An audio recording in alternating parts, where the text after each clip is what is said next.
그 아이 위에 몸을 3번 펴서 엎드리고 여호와께 부르짖어 이르되 내 하나님 여호와여 원하건대 이 아이의 혼으로 그의 몸에 돌아오게 하옵소서 하니 여호와께서 엘리야의 소리를 들으심으로 그 아이의 혼이 몸으로 돌아오고 살아났더라. 엘리야가 그 아이를 안고 다락에서 방으로 내려가서 그의 어머니에게 주며 이르되 보라 내 아들이 살아났느니라. 여인이 엘리야에게 이르되 내가 보세요 당신은 하나님의 사람이시요 당신의 입에 있는 여호와의 말씀이 진실한 줄 아노라. 네. 하나님의 사람이 되었다라고 지금 마지막 우리가 구절을 이렇게 읽었습니다. 당신은 하나님의 사람이요. 여러분 하나님의 사람이 되어진다는 것이 무엇일까요? 그리고 과연 엘리야라는 사람은 어떻게 하면 하나님의 사람이라는 그런 애칭을, 호칭을 받을 수 있었을까요? 그럼 왜 엘리야는 하나님의 사람이라고 불림을 받을 수 있었을까요? 분명 이 사르밧 가부가 엘리야를 하나님의 사람으로 인정하는 거죠. 인정하는 이 과정들을 우리는 다 봤단 말이에요. 지금까지 쭉 우리가 강의하고 와 있는데, 자, 가부는 자기 아들과 함께 먹고 이제 죽으려고 했던 그 양식을 엘리야에게 줬더니 그 가루와 기름이 마르지 않는 정말 기적을 체험했습니다. 근데 그때 그 기적을 보고도 이 가부는 당신은 정말 하나님의 사람입니다 라고 고백하지 않았어요. 정말 어떻게 보면 말도 되지 않는 사건이잖아요.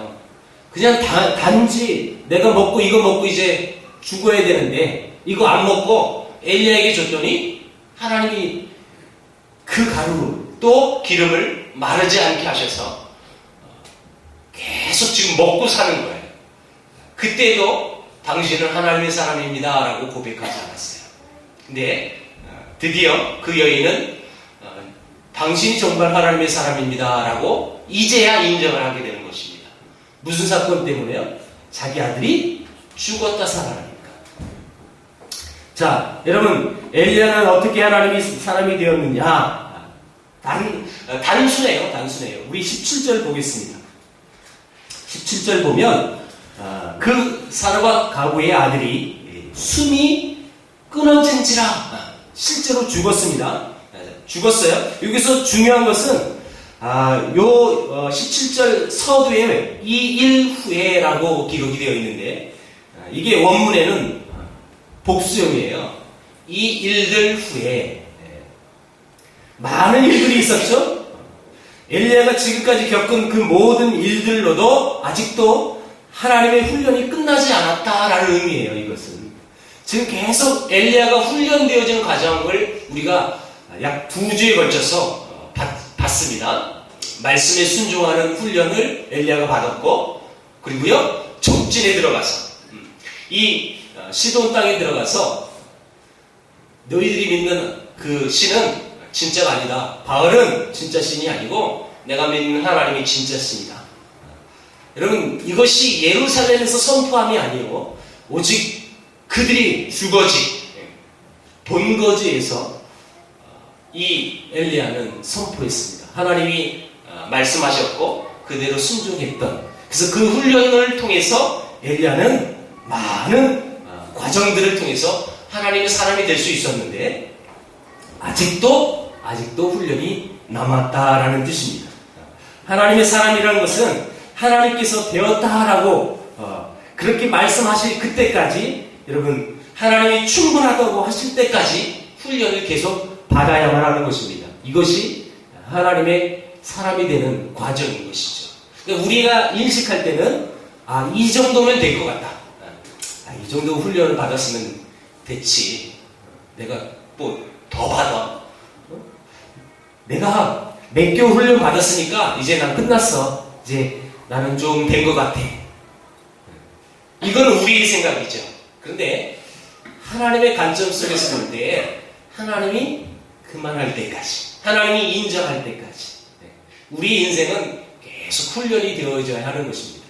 사실 이것을 인정한다는 것은 결코 쉬운 일은 아닐 것입니다. 자, 여러분, 사르밧 가부는 분명히 이 굶주림으로서 그리고 절망할 때에 이 엘리야를 통해서 굶주림을 면했습니다. 그리고 가루와 기름이 떨어지지 않는 복을 받았습니다. 그래서 분명 그 여인은 이렇게 생각했을 거예요. 야, 이제 내게 진짜 봄나러 왔다. 이제 먹고 사는 문제가 해결됐으니까 야, 이제 나는 복받는 인생이구나 라고 분명히 생각했을 거예요. 그런데 이게 웬일입니까? 이제 살만하니까 그 아들이 죽은 거예요. 하나님은 먹을 것을 주셔서 이 가난의 시련을 분명히 면하게 해주셨지만 그 여인에게는 또 다른 시련이 온 것입니다. 여러분, 이것이 엘리야를 괴롭힌 사건이죠. 그러나 하나님의 사람이 되는 것은 이런 시련과 훈련을 통해서 계속 이것이 반복되어지면서 하나님의 사람이 되어질 수 있는 것입니다. 왜 그랬을까요? 그 이유가 있을 겁니다. 우리 인생을 성숙한 신앙인으로 그리고 아름다운 인격으로 하나님이 세우시기 위해서 무던히 그 훈련들이 필요하기 때문에 우리 인생 속에서 계속 이런 훈련들은 반복되어질 수밖에 없습니다. 우리 야고보서 특별히 1장 2절 4절 말씀은 아주 또 여러분들이 많이 알고 있는 말씀인데요. 한번 잘 들어보십시오. 제가 읽겠습니다. 내 형제들아, 너희가 여러 가지 시험을 당하거든 온전히 기쁘게 여겨라. 이는 너희 믿음의 시련이 인내를 만들어내는 줄 너희가 알미라. 인내를 온전히 이루라. 이는 너희로 온전하고 구비하여 조금도 부족함이 없게 하려 함이라. 자, 여러분, 왜 우리가 이 시험을 당할 때 인내하고 견뎌야 하는지 우리 야고보서에서 정확히 기록하고 있습니다. 너희로 온전하고 구비하여 조금도 부족하지 않게 만들어 주시기 위해서 하나님은 계속 우리에게 훈련을 시켜주시는 거죠. 여러분들은 지금 어떤 훈련을 지금 받고 계십니까? 혹시 개인적으로 어떤 훈련을 받고 계십니까? 우리 저 뒤에 계신 사모님은 BTS 훈련을 받치고 오셨는데 여러분은 어떤 훈련을 받고 계세요? 개인적으로 다 훈련들이 있을 거예요. 반드시 여러분 그 훈련을 통하여 하나님이 내가 그 하나님 앞에서 조금 더 우리의 신앙이 더 다져지고 더 온전해져서 그래서 구비해서 부족함이 없게 하시려고 계속 우리를 만들어 주신다는 이 훈련을, 이 과정을 여러분 믿으시길 축복합니다. 그런데 많은 사람들은 대부분 이런 시련에 대해서 이렇게 성경적으로 긍정적으로 생각하고 살아가는 사람이 사실은 많지 않아요. 사르밧 가부가 지금 아들이 죽었어요. 그리고 하나밖에 없는 이 아들이 죽었기 때문에 너무너무 슬펐을 거예요. 울부짖습니다. 그때 누가 들어와요? 엘리야가 그때 들어오는 거예요. 여러분, 그때 이 가부의 눈에 엘리야가 들어오니까 뭐라고 얘기해요? 자, 18절 보겠습니다. 이게 지금 마이크가 들어왔다 나갔다 하는 것 같죠? 맞습니까? 네. 네, 원래 음성이 이렇지 않은데. 이거 원래 거를 좀 켜보세요, 전사님. 원래 거를 제가 요거를 꺼볼 테니까 원래 것만 할게요. 네, 요게 좋을 것 같아요. 네. 조금 울리네요. 조금만 줄여보시고요. 자, 18절을 한번 읽어볼게요. 18절 시작. 여인이 엘리야에게 이르되 하나님의 사람이여 당신이 나와 더불어 무슨 상관이 있기로 내 죄를 생각나게 하고 또 내 아들을 죽게 하려고 내게 오셨나이까. 자, 이 말을 정리하면 뭐냐면 네가 뭔데 네가 하나님의 사람이라고 우리 집에 와가지고 자 그까지 그 밀가루 좀 기름 안 떨어지게 했잖아. 그런데 자 이 다음 말이 상식 밖의 말이 나와요. 그 말이 뭐예요? 내 죄를 생각나게 하고. 자, 이 말은 그동안 바알신을 섬기면서 잘 먹고 잘 살아왔는데 그게 죄인 줄 몰랐다고요. 근데 이 엘리야가 온 다음에 그게 죄구나 라는 것을 깨달았어요. 그런데 그 죄로 깨달은 그것은 좋은데 그런데 그 죄 때문에 내 아들이 죽었다면 나는 그런 하나님 못 믿겠다. 차라리 네가 우리 집에 안 왔으면 내 아들은 죽지 않았을 텐데. 이런 생각은. 근데 지금 어불성설이죠. 그거 먹고 죽으려고 그랬잖아요. 그러니까 여러분, 화장실 들어갈 때하고 나올 때는 다른 거예요. 분명히 다른 겁니다. 분명히 양식이 없어서 그거 먹고 죽으려고 했던 그 마음이었는데 그 양식이 끊이지 않아서 잘 먹고 잘 살았거든요. 근데 그 아들이 죽으니까 네가 뭔데? 왜 우리 집 와가지고 내 아들이 죽게 되냐? 이렇게 따지는 것입니다. 여러분, 대부분 우리 인간들도 그렇습니다. 우리 신앙인들도 그렇습니다. 예수 믿기로 결정하고 나서는 대부분 너무 좋았다. 너무 잘했다. 내가 교회 오길 잘했다. 예수 믿기를 잘했다. 내 인생이 바뀌어서 너무너무 좋다. 라고 대부분 이렇게 고백하죠. 근데 그 다음이 문제예요.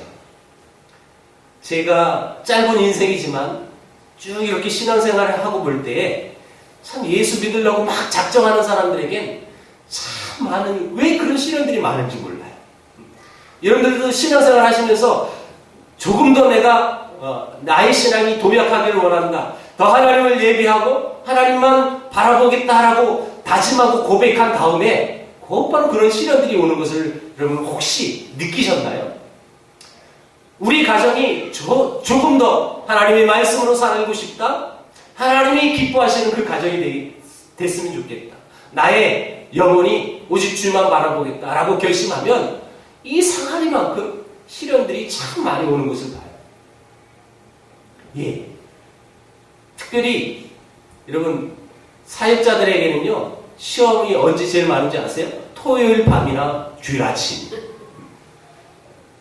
열심히 하려고 하는데 이렇게 예배하기 전에 참 많은 시련들이 오게 되는 것을 발견해요. 왜요? 그것을 뛰어넘어서 더 하나님이 기뻐하시고 하나님이 원하시는 그런 아름다운 모습을 가져야 할 텐데, 사실 대부분 시련이 오면요, 그 한계에서 부딪혀가지고 넘어지잖아요. 대부분 무슨 문제가 생기면 그 문제의 원인들, 이런 것들을 찾아서 쫓아서 그 원인 분석하려고 하는 것이 인간의 본 모습입니다. 너 때문에 그래. 너 때문에. 여러분, 가정에 갑자기 안 좋은 일들이 벌어지면 옛날 어른들은 뭐라고 그랬어요? 아유, 저 며느리가 잘못 들어왔어 그래. 항상 핑계댈 거리를 따집니다. 이것 때문에 그래. 쟤 때문에 그래. 이것 때문에 그래. 모든 핑계를 대가면서 자기의 어떤 죄를 전거하기 위한, 그리고 자기가 짊어져야 할 그런 책임들을 전가하는 모습들을 우리 많이 보게 되는 것입니다. 혹시 여러분들은 어떻습니까? 사실 지금 이 사르밧 가부가 엘리야에게 이렇게 따져 물었을 때 사실 엘리야는 기가 막힌 거예요. 그쵸? 살려줬더니 갑자기 몸이 안 좋아서 심히 위중하다가 숨이 끊어졌는데 너 때문에 그래. 너 때문에. 지금 엘리야에게 그렇게 득달같이 여러분 달려들어서 엘리야에게 따져 묻는 거예요. 자, 여러분, 이 모습 속에 여러분들이 엘리야라면 여러분 어떻게 하시겠습니까? 자, 여러분들이 엘리야예요? 어떻게 하실래요? 그 여인에게 어떻게 답변해 주실래요? 그게 왜 나 때문이야? 이렇게 따질 수도 있을 수 있을 것 같아요. 그게 왜 나 때문에 네 아들이 죽었어? 아니잖아. 근데요, 지금 엘리야가 이 모습도 사실은 하나님 앞에 훈련받는 모습이거든요. 지금 여러분, 이 17장 전체는 하나님의 사람 엘리야라는 사람이 아름답게 하나님 앞에 쓰임받기 위한 하나의 전초전이에요. 훈련 단계거든요. 계속 이어지는 거예요. 끝까지 이 사르밧 가부가 죽는 그 모습까지도 하나님의 사람이 엘리야가 하나님 앞에 철저히 훈련받는 모습을 우리는 바라봐야 하는 것입니다. 우리가 인생살이를 살면서 사실 억울한 일, 또 내 가슴이 그냥 너무너무 답답한 그런 상황들을 우린 겪게 돼 있어요. 그리고 여러분들 많이 겪어보셨을 거예요. 내 죄 때문에 나의 잘못이 아닌데 또 불구하고 그 모든 책임이 내게 오는 그런 상황들. 너무너무 말하지 못할 만큼 답답할 만큼 수많은 어려움들이 우리에게 분명히 다가올 때가 있을 것입니다. 아니 또 왔던 경험도 있을 것입니다. 여러분 그때마다 여러분은 어떻게 반응하십니까? 그 상황을 어떻게 대처하십니까? 세상은 믿는 하나님을 믿는 내게 여러분들에게 아름답게 늘 다가오지는 않습니다. 여러분들이 때로는 억울함을 당했을 때도 여러분들 이해하거나 맞아 당신이 그런 문제 때문에 이랬을 거야 라고 배려하거나 때로는 격려하거나 그런 모습으로 다가오지 않습니다. 여러분 그럴 때마다 우리는 어떻게 대처해야 할까요?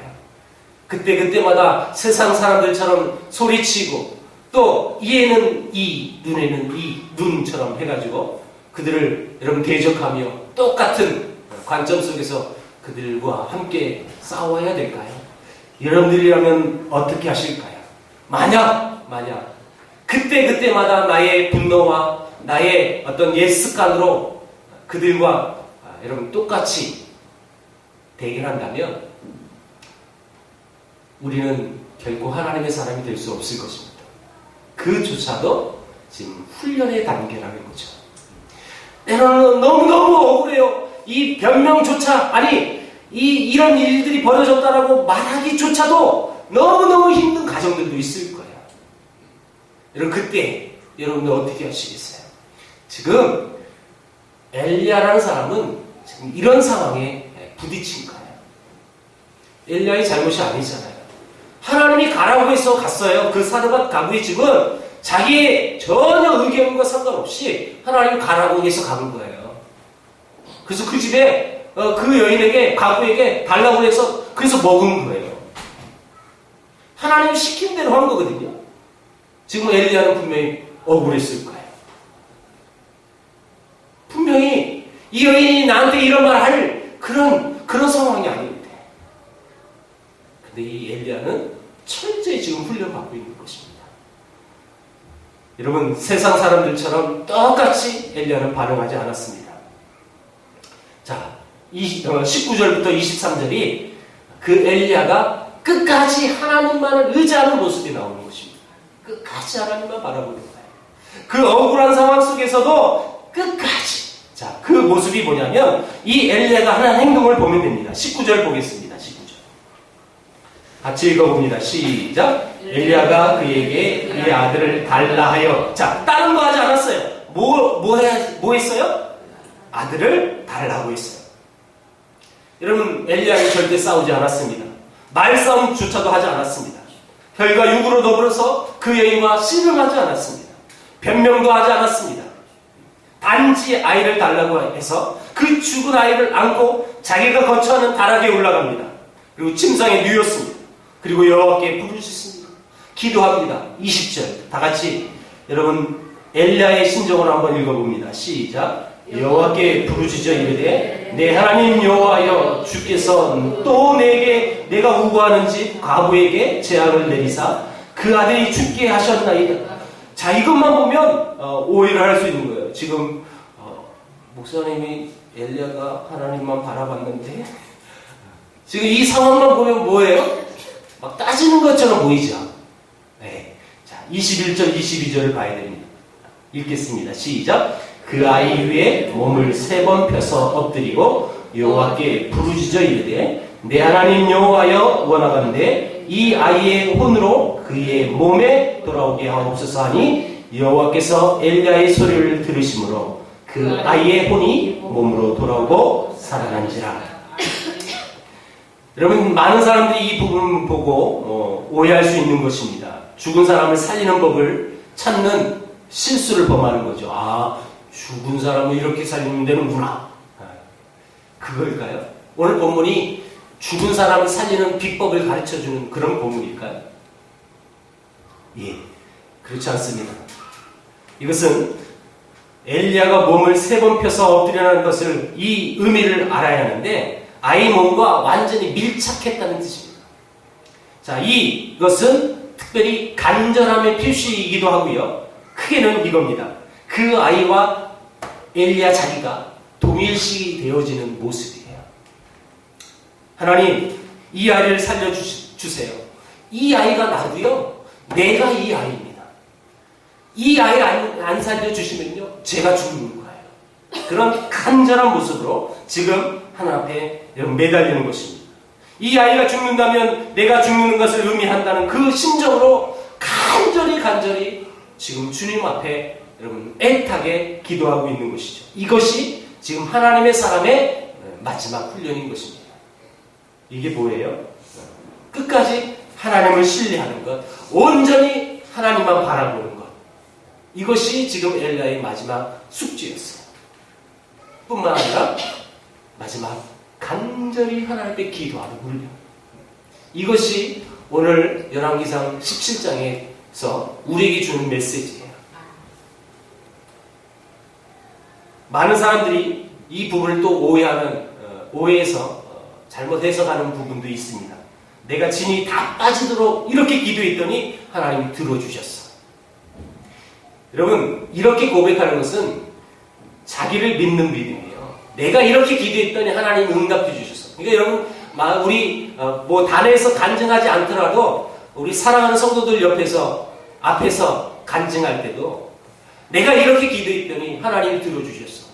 이런 간증은 신앙이 어린 간증이에요. 하나님이 지금 이런 모습을 보여주려고 이 성경을 쓰시지 않았습니다. 그래서 나를 믿는 거예요. 내가 이만큼 했더니, 내가 이렇게 기도했더니, 그러니까 너도 그렇게 해봐. 이것은 온전한 모습이 아닙니다. 이 본문에서 주신 하나님의 우리의 원뜻을 우리는 알아야 합니다. 우리가 하나님을 믿는다는 것은 축복받는 비결, 그런 것을 배우거나 또 응답받는 비법을 배우거나 병을 고치는 비법, 죽은 자를 살리는 비법, 그것을 배우려는 것이 여러분 하나님 믿는 게 아닙니다. 그럼 하나님은 무엇을 도대체 원하고 계실까요? 이것을 통해서 하나님은 무엇을 보여주시려고 이 말씀을 하셨을까요? 네, 오늘 이 본문의 주제는 이것입니다. 이 시돈 땅에도 하나님은 생명의 주관자이십니다. 라는 것을 보여주는 거예요. 시돈이 어디예요? 이 바알신의 여러분 주둔지예요. 한 보판입니다. 그곳에서도 여전히 이 하나님의 사람 엘리야를 통하여 하나님이 그 백성들에게 하시고자 하셨던 말씀은 이 이방신이 우글우글하는 이 땅에도 생명의 주관자는 하나님이십니다. 이거예요. 3번 피었더니 아이가 살아났다. 그러면 살아날 거야. 그러면서 여러분 이런 비슷한 모습이 얼마 전에도 일어났어요. 그렇죠? 근래도 일어났단 말이에요. 말은 목사라고 하지만 정식 목사도 아니에요. 호칭과 목사라고 부르는 사람. 자기 아이들 셋 죽이고 기도하면 살아날 거야 하면서. 자, 여러분 분명한 것은 생명의 주관자는 하나님이신데 그 하나님께서 어느 곳에서든지 또 어떤 상황에서든지 그분이 살아계신 하나님이고 참 하나님이시며 우리의 창조주시며 우리의 절대자며 우리 주권자인 것을 지금 이 상황을 통해서 하나님은 말씀하시고자 하는 것입니다. 여러분 바로 이런 모습을 바라보면서 가부의 입에서 터져나온 고백이 뭐냐면 당신은 하나님의 사람입니다. 이때 터지는 거예요. 이때. 당신은 하나님의 사람입니다. 여러분 부정적인 사람들 앞에서 원망하고 남 탓하고 인생의 실을 다 너 때문이야 남 탓하고 막 이런 모습을 통해서 여러분 하나님의 사람이 되어지는 것이 아닙니다. 미신적인 탓으로 돌리는 사람들 앞에서 잠잠히 하나님을 신뢰하고 잠잠히 하나님만 바라보며 오직 그 하나님만 의지하여서 기도할 때 그 하나님께서 일하십니다. 여러분 나타내는 사람, 그 사람이 진정 하나님의 사람인 줄 믿습니다. 세상 모든 사람이 인생의 시련과 고통 중에 좌절해 있을 때 오히려 엘리야가 그 아들을 달라고 하듯이 그의 고통과 그들의 시험과 그들의 시련을 믿음으로 여러분 그들을 섬기는 것. 그래서 그 믿음의 사람이 아름답게 살아가는 모습들을 통하여 하나님의 살아계심을 나타내는 것. 이 사람이 진정 하나님을 원하는 사람이고요. 이런 사람이 진짜 아름답게 훈련되어져서 쓰임받는 모습이라는 것입니다. 여러분들 개인적으로 나도 이런 사람 됐으면 좋겠다라는 그런 소원함이 있지 않습니까? 그렇죠? 그러기 위해서는요, 훈련을 여러분 두려워하지 마십시오.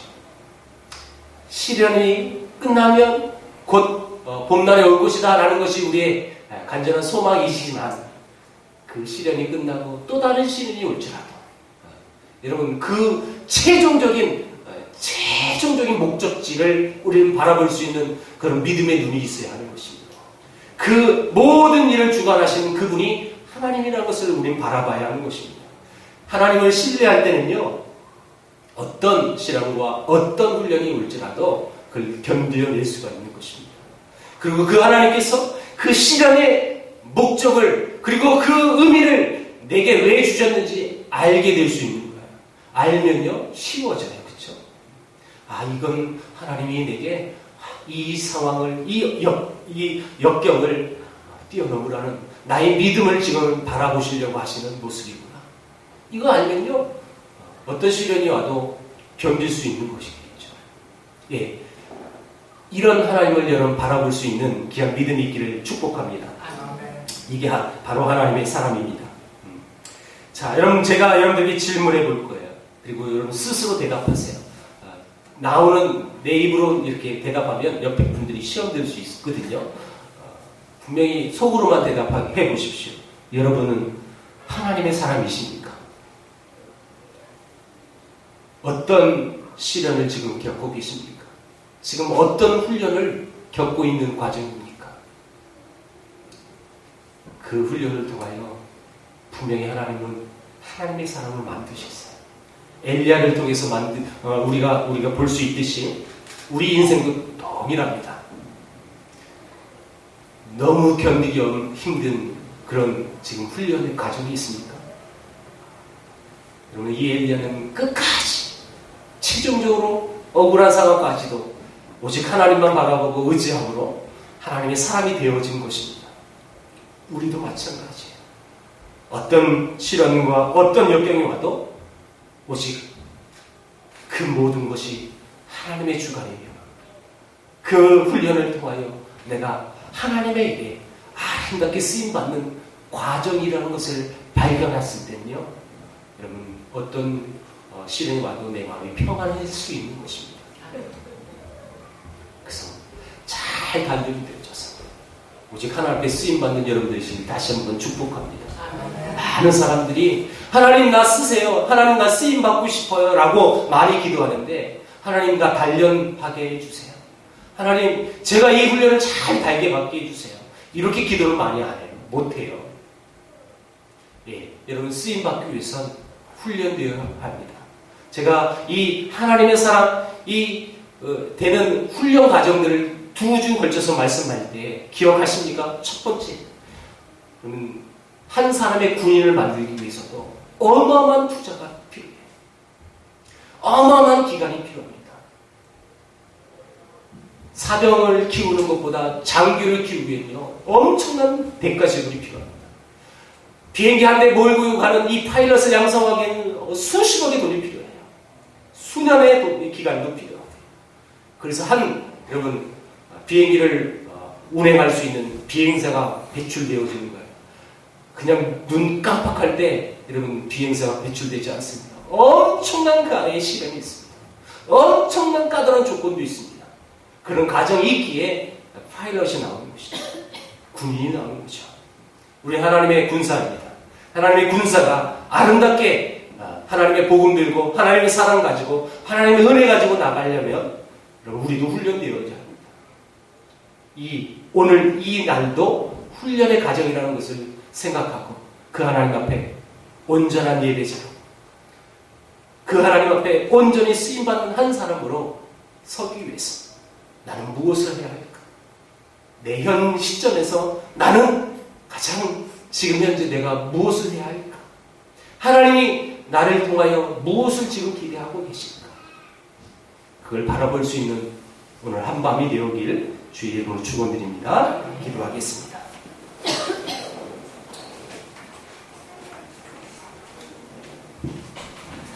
하나님 아버지 감사합니다.